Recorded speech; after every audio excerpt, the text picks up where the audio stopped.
क्या आपको पता है कि कुंग फू पांडा मूवी में टाई लाइन का डेडली नर्व अटैक पांडा पर काम क्यों नहीं करता, या फिर ये कि कुंग फू पांडा मूवी में कितने पांडा दिखाए गए थे। मैं पहले ही बता दूं कि अगर आपका जवाब सिर्फ पो है तो आप गलत हो। एंड ऐसा भी नहीं कि मैं किसी सीन में पीछे दिखे पांडा की बात कर रही हूँ जो पो के अलावा दिखा। मैं बात कर रही हूँ उस पांडा की जो पो के अलावा लीड में था। आप जब तक गेस करोगे तब तक मैं आपको कुछ मस्त फैक्ट या फिर कहें डिटेल्स बता देती हूँ। जैसे कि मूवी के शुरुआत में पो जिस तरह का ड्रेस पहना रहता है वैसे ही ड्रेस वो थर्ड पार्ट में पहनता है ड्रैगन वॉरियर बनने के बाद। इनफैक्ट जब वो यहाँ खाने बैठता है तब सबसे पहले यहाँ एक भैंस का कैरेक्टर आता है। एंड गेस व्हाट, कुंग फू पांडा 3 काई भी भैंस था। ये सब कोइंसिडेंस लग रहा होगा तो बॉस एक बार पो के रूम को देख लो, जहाँ आप एक काई के जैसे किसी भैंस की ड्राइंग बनी हुई देख सकते हैं जिसमें वो शुरिकेन मारता है। गाइस इतना कम लगे तो जब पो जेड पैलेस जाता है तो हमें वहाँ काई की फोटो तक दिखाई जाती है। एनीवेज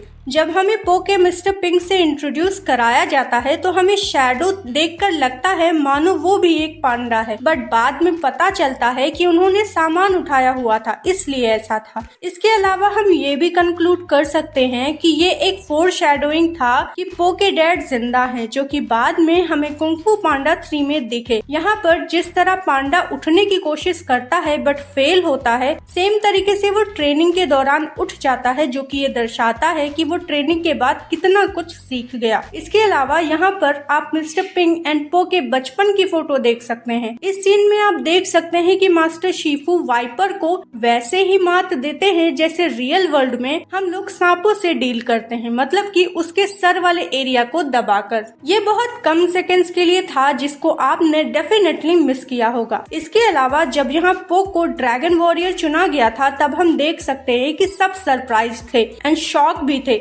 वहीं टाइग्रेस गुस्से में थी क्योंकि वो जानती थी कि ड्रैगन वॉरियर वही बनती अगर ये नहीं टपकता। एनीवेज कईयों को लगता है कि टाइग्रेस बहुत ही पत्थर दिल है, बट ऐसा नहीं है, जिसका प्रमाण हमें इस सीन से मिलता है। जब पो को ट्रेनिंग के दौरान चोट लगती है तो सबसे पहले वही आगे आती है। इनफैक्ट अगर आप ध्यान दोगे तो देखोगे कि जब पो ने टाई लाइन को हरा दिया था तब सबसे पहले टाइग्रेस ने ही उसको रिस्पेक्ट दिया था, क्योंकि जिस टाई लाइन को फ्यूरियस 5 नहीं हरा सके उसको पो ने अकेले हरा दिया था। एनीवेज याद है यहाँ वाइपर पांडा को ठीक से ट्रीट नहीं कर पा रही होती एंड गलत नर्व्स दबाने की वजह से पो यहाँ गिर जाता है, क्योंकि पांडा के फरी बॉडी में उसका नर्व कहाँ है उसको पता लगाना बहुत मुश्किल हो रहा था। असल में ये डिटेल इसलिए ऐड किया गया ताकि हमें ये समझने में आसानी हो कि पो ने कैसे टाई लैंग से जीता। अगर आप ध्यान दोगे तो टाई लैंग का फाइनल अटैक नर्व अटैक होता है, जिसके मदद से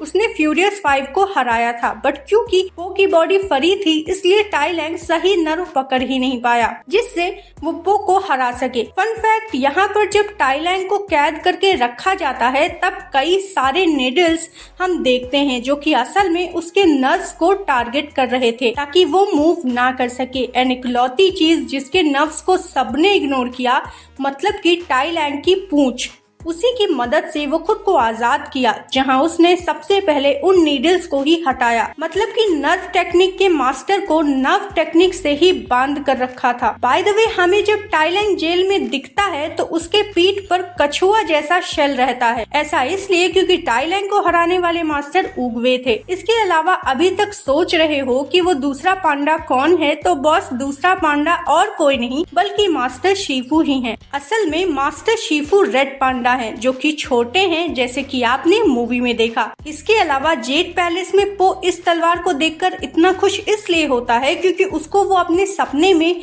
यूज करता है मूवी के स्टार्टिंग में, इम्प्लाइंग कि वो उसका कितना बड़ा फैन है। वेल, बताने को मैं और भी कई सारे डिटेल्स बता दूं, बट आज के लिए इतना ही रहने देते हैं। एंड अगर आपके पास कुछ ऐसी डिटेल्स है जो हमने इस वीडियो में नहीं बताया तो वो आप हमें कमेंट सेक्शन के जरिए बता सकते हैं। मैं नेक्स्ट वीडियो में उसको बताऊंगी, प्लस आपको शाउट आउट भी दूंगी। मिलते हैं अगले वीडियो में, तब तक के लिए bye bye and be safe.